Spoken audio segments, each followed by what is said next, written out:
Assalamualaikum anak-anak. Apa kabar kalian hari ini? Semoga kita semua dalam keadaan sehat ya. Supaya tetap sehat, kita harus tetap menjaga kesehatan masing-masing. Nah, senang sekali bisa bertemu dengan kalian dalam pelajaran IPA di kelas 9. Adapun pelajaran kita yang pertama adalah sistem reproduksi pada manusia. Sistem reproduksi pada manusia terdiri atas 3 bagian yang akan kita pelajari. Yang pertama adalah sistem pembelahan sel, yang kedua adalah sistem reproduksi pada pria dan wanita, dan yang ketiga adalah penyakit pada alat reproduksi manusia. Yang kita pelajari pada hari ini adalah pembelahan sel. Untuk memahami pembelahan sel, silahkan kalian simak video pembelajaran kali ini ya. Sebelum mempelajari tentang sistem reproduksi manusia, coba kamu pahami dulu tentang pembelahan sel. Sebelumnya, kamu telah mengetahui bahwa awalnya manusia hanya berasal dari satu sel. Sel tersebut kemudian mengalami pembelahan, sehingga jumlah sel pada manusia dewasa mencapai 200 triliun. Dapatkah kamu menyebutkan satu alasan mengapa sel melakukan pembelahan?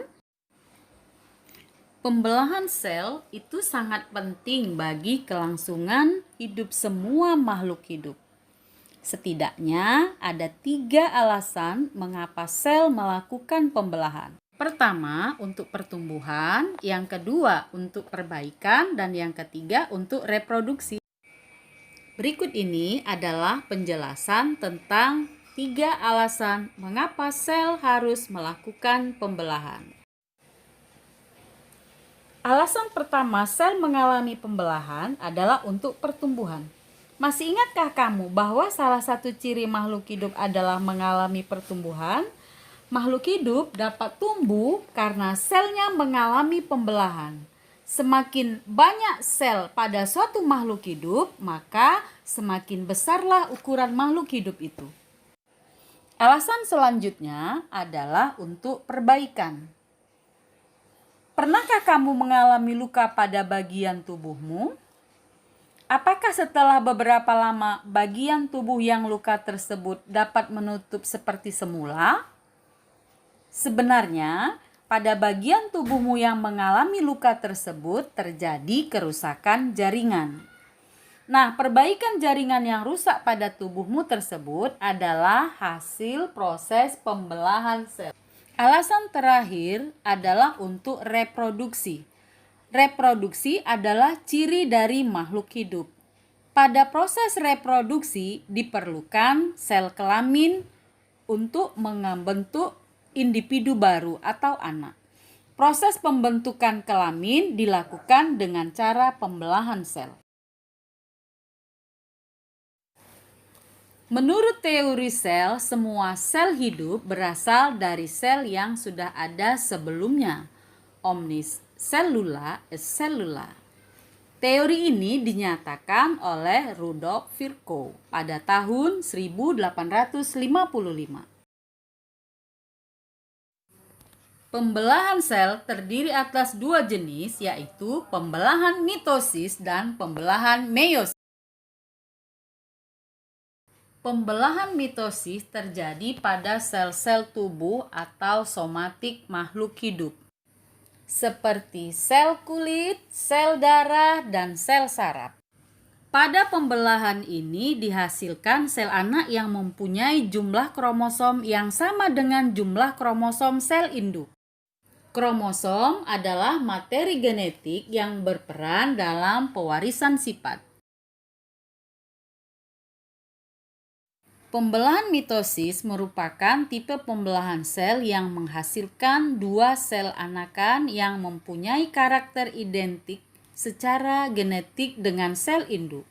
Artinya, kedua sel anakan yang terbentuk mempunyai susunan genetik yang sama dengan induknya, termasuk jumlah kromosom.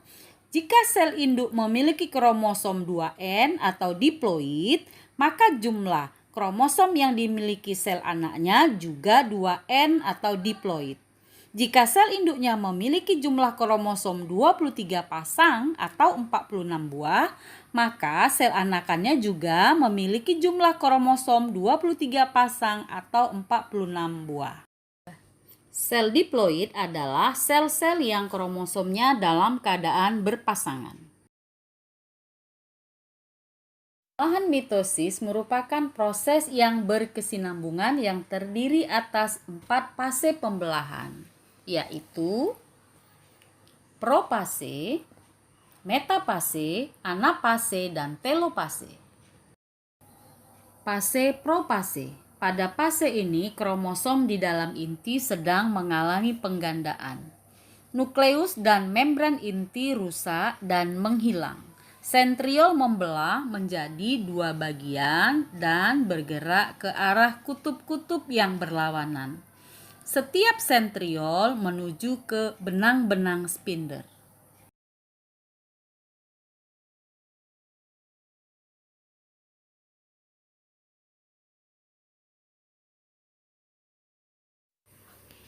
Fase metafase. Pada fase ini, membran inti melebar. Kromosom berkumpul di bidang ekuator yang ada di tengah-tengah sel.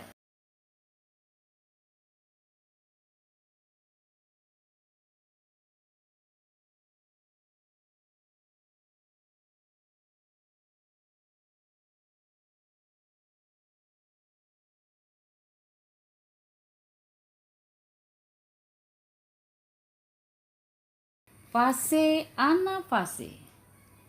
Kromosom pada fase ini bergerak menuju kutub yang berlawanan. Pada akhir anafase, kedua kutub sel memiliki sel yang jumlah kromosomnya sama.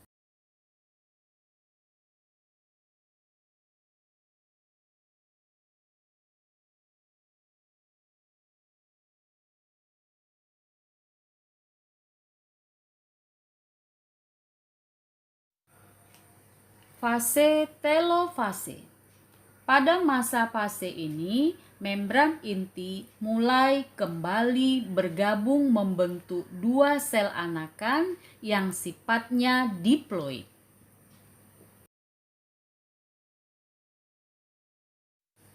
Sitokinesis merupakan tahap akhir pembelahan mitosis. Pada saat sitokinesis terbentuk cincin pembelahan yang berfungsi membagi sitoplasma sehingga terbentuk 2 sel anakan.